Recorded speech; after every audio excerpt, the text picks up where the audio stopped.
Fadila Fitri dengan NIM 856252466, Fajar Bawan, UPBJJ UT Padang. Kali ini saya akan melakukan praktik keempat tentang gaya sebagai berikut. Alat dan bahan yang dibutuhkan sangatlah sederhana. Yang pertama adalah alat tulis, yang kedua lembar pengamatan, yang ketiga beberapa potongan kertas, yang keempat adalah sisir plastik. Mula-mula, kita gosokkan sisir plastik ke sebuah rambut yang tebal dan kering dalam jangka waktu yang cukup lama. Awalnya sisir plastik memiliki muatan yang netral. Namun ketika digosokkan ke rambut yang kering dan tebal, maka elektron-elektron pada rambut akan berpindah ke sisir plastik sehingga sisir plastik akan bermuatan negatif. Setelah digosokkan kemudian didekatkan ke beberapa potongan kertas. Yang terjadi adalah beberapa potongan kertas akan bergerak dan menempel pada sisir. Beberapa saat kemudian dia akan terjatuh. Mengapa hal itu bisa terjadi? Hal ini terjadi karena peristiwa influensi.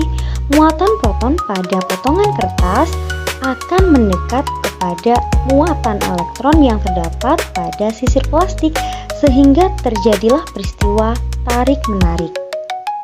Peristiwa tarik-menarik tersebut terjadi karena adanya interaksi muatan listrik pada sisir plastik dan pada potongan kertas.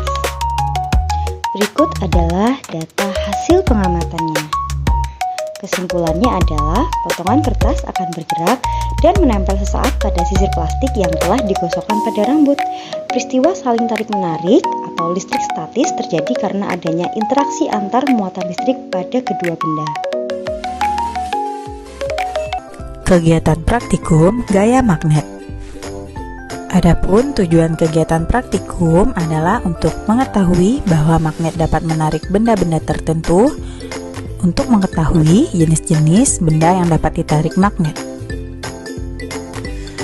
Berikut alat dan bahan yang digunakan adalah: pertama, magnet batang, kedua, jarum jahit, yang ketiga, aluminium, yang keempat, seng, yang kelima, seutas benang jahit, yang keenam, potongan plastik, yang ketujuh, potongan kertas, dan yang terakhir, isolasi plastik. Langkah kerjanya, dekatkan magnet batang dengan bahan yang tersedia tetapi tidak sampai bersentuhan. Lalu amatilah apa yang terjadi antara magnet dan benda-benda tersebut.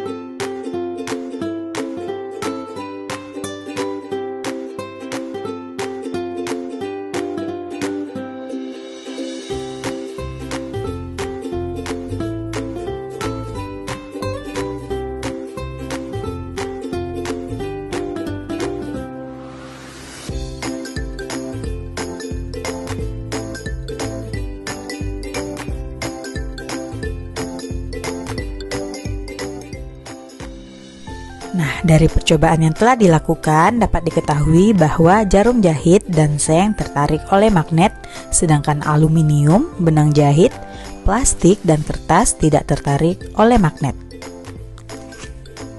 Maka dapat kita simpulkan bahwa magnet dapat menarik benda-benda tertentu yang terbuat dari besi, nikel, kobalt yang disebut dengan benda magnetik, sedangkan benda-benda lain yang tidak tertarik oleh magnet disebut dengan benda non-magnetik. Kali ini kita melakukan percobaan menarik untuk memahami gaya gasek.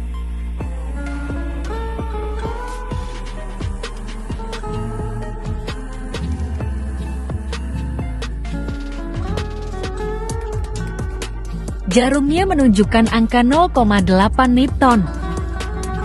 Lalu, pada percobaan kedua, balok yang sama ditarik di atas permukaan kain.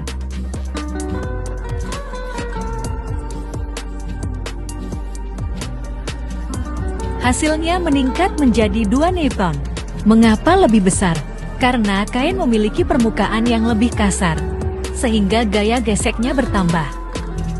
Kita lanjut ke percobaan ketiga. Kali ini, 3 balok kayu ditarik bersama di atas lantai.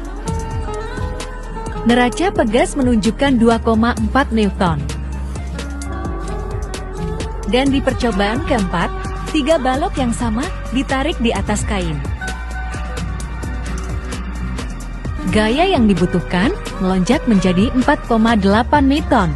Semua percobaan ini menunjukkan bahwa semakin berat benda dan semakin kasar permukaan, maka semakin besar gaya gesek yang harus dilawan.